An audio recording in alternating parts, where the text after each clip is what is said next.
Hey everyone. So I just wanted to come on here and have a very sort of candid, honest chat, maybe a little bit of a vent, I suppose. Um, I hope that this video is not going to be too controversial. I'm not trying to be controversial. I'm just wanting to express some concerns that are based on you know, things I've noticed and worrying trends that I've sort of seen arising, particularly online, but also in real life, in real conversations. And I just wanted to, I suppose, just kind of have a very open discussion about these concerns that I have.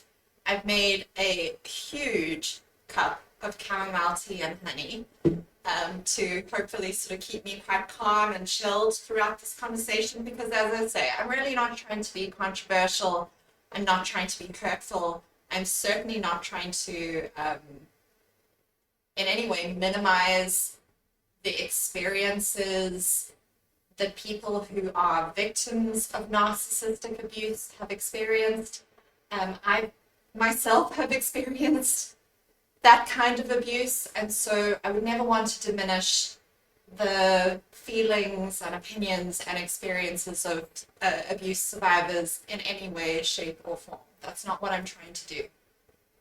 What does concern me, though, is the plight of people with very real mental health conditions, people who need help, people who need support from both mental health professionals and from the general public. They need understanding. They need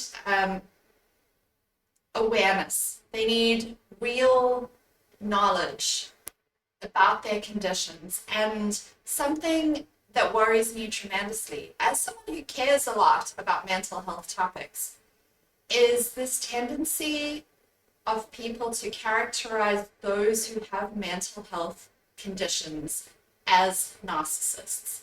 And I find it to be a very detrimental and worrying trend that I think we just need to be really careful of as a society. I have my fan heater on next to me because it's January and very cold here in Ireland, and I hope that it's not going to provide too much interference. Hopefully you won't be able to hear it. But yeah, so let's just have a little bit of a frank discussion about this. I wanted to start off by just talking about the difference between narcissism, which is a personality trait, and narcissistic personality disorder, or NPD, which I won't speak too much about because I'm not qualified to do so. I'm not a mental health professional. I'm a counseling student, and my knowledge of narcissistic personality disorder is, just that of a layperson. So I don't want to spend too much time on the definition of NPD, but just suffice it to say that they are two different things, as many of you may be aware of. On the one hand, you have narcissism, which, as I say, is a personality trait or a cluster of qualities that a person might exhibit, and you might be tempted to say, oh, that person's really narcissistic. And there's nothing wrong with that. You can make that sort of a statement about somebody without being a qualified mental health professional. That's fine. When we talk about someone actually having NPD, narcissistic personality disorder, that is a diagnosis that you have to be a qualified clinician to make about a person. And although I really wish that I didn't see lay people on the internet and even in real life making diagnoses about people, unfortunately, I do see that. Maybe you've seen it as well. Actually saying that someone has, NPD, narcissistic personality disorder, without having that person diagnosed by a qualified professional. So that's just something, it's a distinction we just need to keep in mind. the difference between narcissism as a cluster of personality qualities and narcissistic personality disorder, which is a clinical diagnosis.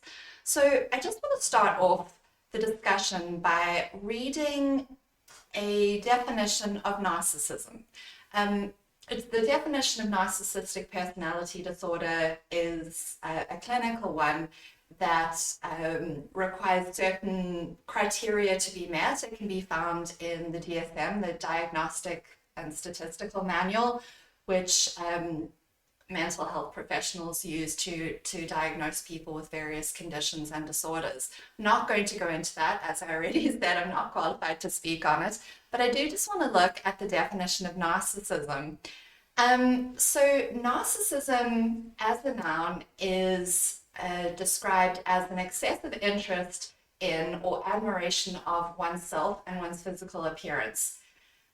In psychology, it's referred to as selfishness, a sense of entitlement, a lack of empathy, a need for admiration, and as I mentioned before, it's a particular personality type. In psychoanalysis, it is referred to as self-centeredness, arising from a failure to distinguish the self from external objects, either in very young children or as a feature of a mental disorder. So you can have someone who has narcissistic personality disorder, and you can also describe them as having a narcissistic personality, but the diagnosis of NPD and the personality type are really two different things, and you don't need to have a diagnosis of NPD to be narcissistic. Hopefully that makes sense. Also just wanted to point out that narcissism as a personality trait, as with almost all personality traits, it exists on a spectrum. So all of us are on that spectrum somewhere. Some of us might be really low in narcissism, some of us might be really high in narcissism.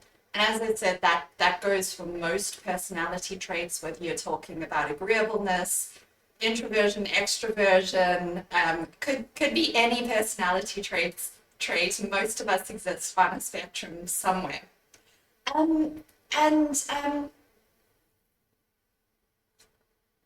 So why am I particularly concerned about people characterizing others as narcissistic if all of us exist on a spectrum? Well, what concerns me is that, as I'm sure most of you are aware, there's been a real rise in discussion around topics related to narcissism. I'm sure most of us have seen those discussions here on YouTube or on social media or on other places on the internet, or even maybe within our, friend groups or our families or our social circles in some way. We've probably heard narcissism being discussed in ever increasing ways. And I think in one sense that's really good. People are becoming more aware of the types of abuse that can be perpetrated by very narcissistic people. For me personally, it was a real revelation to discover that certain people that I'd had experiences and relationships with were quite high in narcissism, and it was very helpful for me to understand the behavior that I was subjected to and how that affected me, and and to put kind of names and terms to certain experiences that I had. It was helpful, and it definitely helped me to feel less alone, to know that this has been studied. There's a huge body of knowledge out there about narcissistic abuse, and that other people had experienced a lot of the same thing. That was very helpful. It was very beneficial for my healing journey. And I must say, when I first started to sort of understand, particularly the experiences that I had in childhood, I spent a long time researching narcissistic abuse, watching lots of YouTube videos about it, reading lots of articles, having therapy. And it was something that I sort of immersed myself in for a little while. And probably those of you who have experienced narcissistic abuse can relate to that. But then I think I also realized that there came a point at which insight into the abuse that I experienced wasn't enough on its own. I really had to kind of move forward because if you remain stuck in this world of researching narcissistic abuse and really kind of delving very deep into just kind of going over and over and over and over the trauma, for me, what tends to happen is that there can be a tendency to sort of demonize the people involved, the narcissistic people that were a victim of. There's a tendency to see them as monsters rather than as human beings. And I wasn't comfortable with that. At a certain point, I realized that I had to kind of step out of the victim mode and sort of become a survivor, because I do believe that there is a distinction between being a victim, which is kind of the first step. First, you're a victim, where you're understanding what you experienced and the hurt and the pain and what was done to you. And then you kind of progress to the next stage of healing, where you become a survivor. And it's at that point, in this, what I like to call the survivor stage, that's when you can actually start to move on with your life and become more than a victim and actually become an empowered person. And I believe that that stage, that survivor stage, is also when you can actually start to extend perhaps a little bit of compassion to the people who wronged you. Now, that might be a triggering concept for some of you, and I realize that, and I'm sorry, I don't mean to trigger you.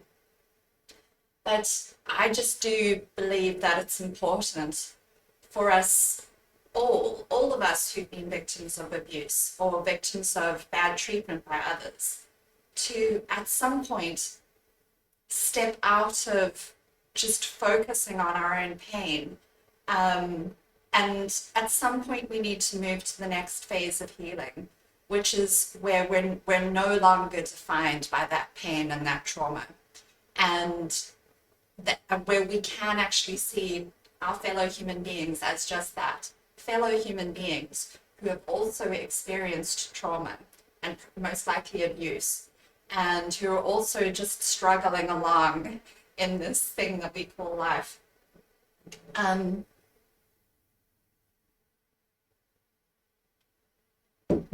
I can understand, as someone who has been a victim of abuse myself, which was incredibly painful, I can understand why it might be, you might not want to move on from the pain and the trauma, and why you might be reluctant to see the person who hurt you as a person. It might be comfortable to see them as a monster. And this is what I see a lot of online, in person, when people talk about those who abuse them, people that they characterize as narcissists. They talk about them as if they're monsters, as if they are like larger than life. They suddenly this person becomes devoid of humanity. They become devoid of any sort of good qualities. They become these kind of eerie, shadowy figures who are incapable of any kind of empathy, incapable of understanding the suffering that they've inflicted. These monsters who are only concerned with themselves and don't care about how they treat other people. And I just find this to be perfectly honest, I just find this to be a very, very simplistic way of looking at any human being. I think it's important to realize that in many cases, people who become abusers, people who treat us badly, have been abused and treated very badly themselves. That's not an excuse, and I'm not offering that as an excuse for their behavior. Not at all. Because, of course, there are many of us who've experienced abuse and bad treatment, and we don't go on to become abusers. But I do think it's important to bear in mind that there is strong research to suggest that narcissistic people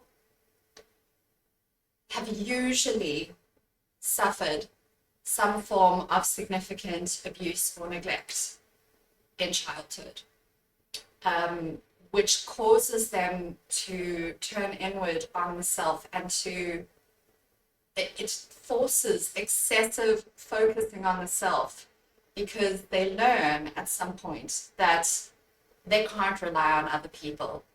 And so they create a false self, which they need to protect at all costs. It's a coping mechanism. And as I said, I'm not going to speak too much about that because I'm not qualified to speak on this, but I will refer you to some resources by Dr. Kirk Honda, who is a PhD.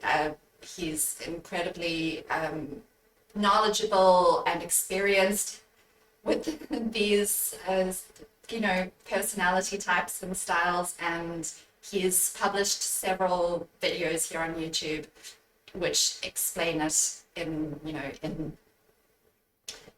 more detail than I'm able to do, and he does cite research to support the things that he says. I'll link some videos of his in the description of this video so that you can go and check them out. But basically, and I know this may be a controversial or triggering thing for me to say, but I would like us, if possible, to get to the point as a society where we can look at those whom we call narcissists, and we can say, okay, this person did treat me badly, this person might have perpetrated abuse, but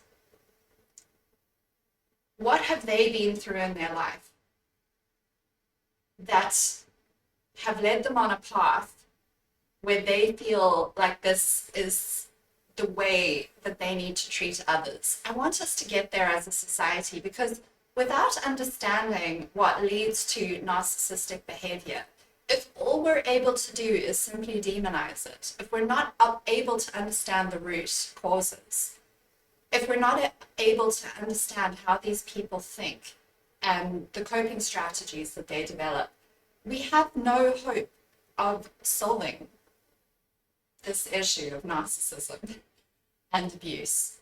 And I think we also are prone to fall into the trap of characterizing all kinds of behavior which might have nothing to do with narcissism as narcissism. And I see this happening a lot. And sadly, I see it happening by mental health professionals. I have experienced this, and that's actually what kind of prompted me to make this video. I recently had a session with a therapist. So I'm a big believer in therapy. I'm a big supporter of therapy. I think that it's so essential. I think most of us should be in therapy of some kind. I'm a big advocate for therapy, and I have had therapy myself on and off for years, and I found it extremely beneficial. But I had a session with a therapist. It was a new therapist the other day, and I was describing a person in my life and some behavior that I found challenging. I personally struggle with anxiety, and this person that I was describing to the therapist was exhibiting some behavior which was triggering my anxiety. And the therapist listened to me talk for maybe 5 minutes at most about the situation. And then she kind of leaned back in her chair and she said, I'm going to say something that you might kick back against, that you might not like. And I said, no, I'm here to get your input. I want to hear what you have to say. And she said, I think that what you might be dealing with is a person who is a covert narcissist. And I just, to be honest, I was stunned. I was stunned that she could come to this conclusion based on me talking about the situation for a few minutes, um, and based on really nothing more than one particular type of behavior that I had described. And I think this is the danger when we talk about narcissism. We talk about, the various behaviors that are associated with narcissism. And I think we all know them by now: gaslighting, hoovering, the flying monkeys, the drama triangle, all the various terminology that's associated with narcissism that gets just, talked about over and over again as if it's something that can't change. It's something that is a given, and then we just hear one little thing about someone else's behavior and we immediately jump to, oh, that's gaslighting. Oh, that's hoovering. Oh, that's the cycle of narcissistic abuse.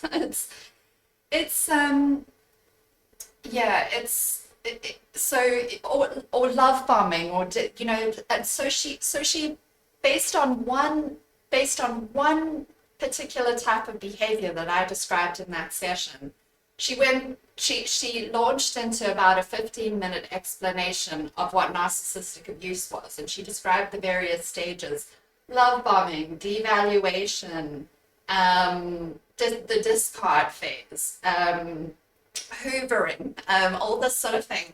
And I was like, my goodness, I was sitting there thinking, I'm sure that she means well. I'm sure that she feels that she is helping me, and I'm sure that she is concerned about my well-being. But my goodness, based on one particular type of behavior that I described, which had nothing to do with all of these stages of narcissistic abuse, she launched into this whole explanation.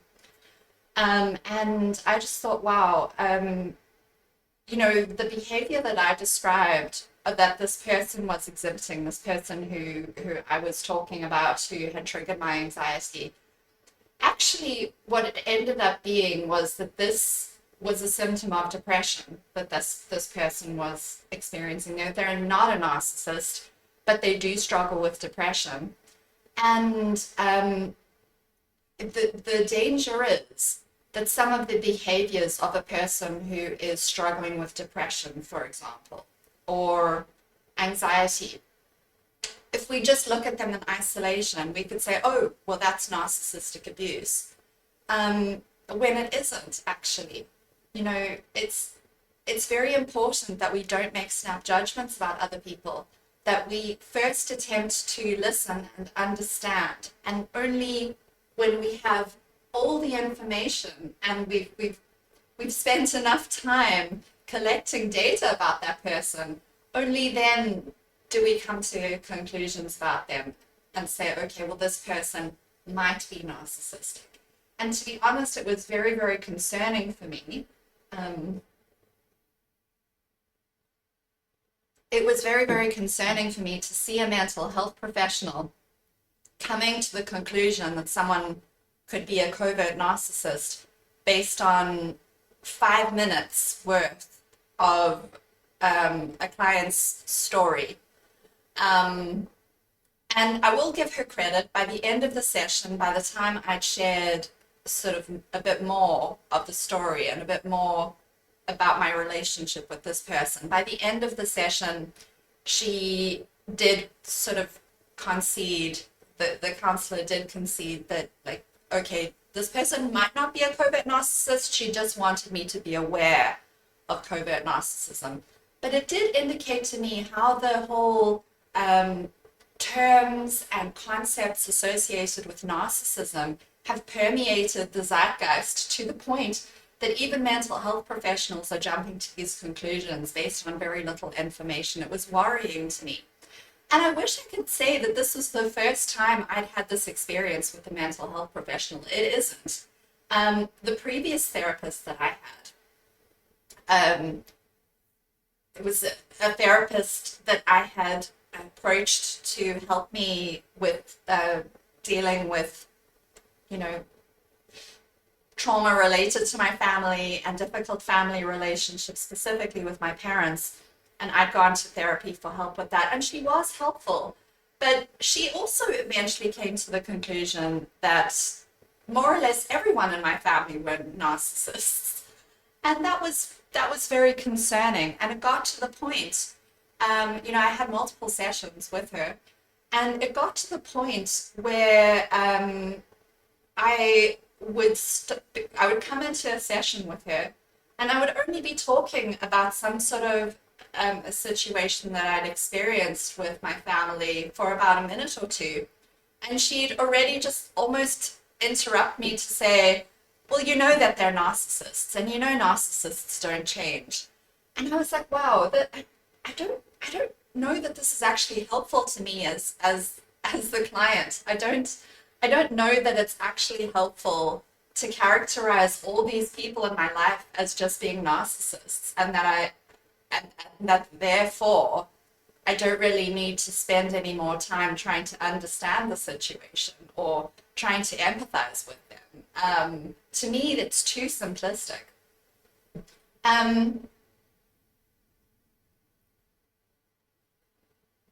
Especially when we consider that narcissism is a personality trait that is on a spectrum. It's not all or nothing. Someone is not either like an empath with no narcissism or a narcissist all the way over here who's incapable of change and incapable of empathy. People all occur somewhere on that spectrum, and they have differing capacities for empathy and different tendencies to be narcissistic. And there's also a whole lot of other factors that could be contributing to their behavior, all sorts of other things that could be going on. As I mentioned, depression is a major mental health condition that sometimes can look a little bit like narcissism. Depressed people can be very self-absorbed because they are just simply, a lot of the time, incapable of functioning. And they can have a tendency to withdraw when they're going through a depressive episode. And if you're not careful, you could be inclined to characterize that as narcissism when this person is actually really, really struggling with depression. And that's just one example. If I sort of looked into it and researched it, I could probably come up with a whole lot of other mental health conditions that could be confused with narcissism. And I just find it very concerning, and I just find it extremely worrying, the tendency that people have, even mental health professionals, to characterize behavior as narcissistic, as being necessarily selfish and lacking in empathy, and as, people as being entitled without taking the time to really understand what could be going on with this person. It's a point that I made in a video that I made years ago where I was talking about being careful about who you go to for advice, because sadly, way too many people will just hear a couple of details and then come to very sort of snap judgments and conclusions about the person or the situation that you're talking about. And they won't take the time, they won't have the patience or really take the time to do their due diligence and collect all the facts and really sit with it and think, okay, what could be causing this behavior? What could actually be going on here? Because human beings are actually a lot more complex than we realize a lot of the time. There are just so many factors that influence our behavior and our feelings and our relationships with one another that's, yeah, and I think for me, it's also extremely concerning to see the proliferation of YouTube channels, which are entirely focused on talking about narcissists and on demonizing them. Sadly, I've seen several of these channels, and every video is just kind of wallowing in the trauma of narcissistic abuse and just demonizing and demonizing these people who've inflicted the bad treatment and turning them into monsters who don't deserve any understanding or compassion. And I know this is something that I occasionally, occasionally people will perhaps feel as if I'm giving someone a pass or maybe being naive when I advocate for extending compassion. But I truly believe that compassion and empathy is the only way to change the world. And I'm not saying don't have boundaries. I'm not saying don't try to understand the abuse and the poor treatment that you've experienced. Of course, that is a very, very important part of the healing process. But we cannot be demonizing other human beings. We have to strive for understanding. And I always believe that with understanding comes compassion. Once you truly, truly, truly understand where someone else is coming from, you truly understand why they do the things that they do. I believe that in most cases, it leads to a sense of empathy or compassion. And I'm not saying that you need to have compassion and empathy for someone who has abused you. I'm not saying that you need to have empathy or compassion for someone who has mistreated you. I'm not saying that you need to forgive them. I am saying, though, that let's at least try to understand before we judge. Let's not be too quick to fling around the label of narcissist. Let's just be a little bit more, despite our own pain and trauma, let's just try to be a little bit more objective. And, truly try to collect all the information about the person that we're talking about before we come to those snap judgments and conclusions. So that was really mostly what I wanted to come on here today to talk about and to say. I welcome your discussion. I welcome your opinions about this topic. I'd really love to hear what you think, what experiences you might have had with other people in your life, or therapists who might have been quick to call someone a narcissist. I'd love to hear about if you've had those sorts of experiences as well. Or if you disagree with me, please know that on my channel, I absolutely welcome disagreement. You'll never ever receive any kind of pushback or, I'm never going to try and stop you from disagreeing with me in any way. I welcome that. Just let me know what you think, whether you agree or disagree, or whether you have your own opinions and experiences to share. And hopefully we can open up a little bit of a discussion about this. Have a great day, everyone, and please take care of yourselves and your mental health.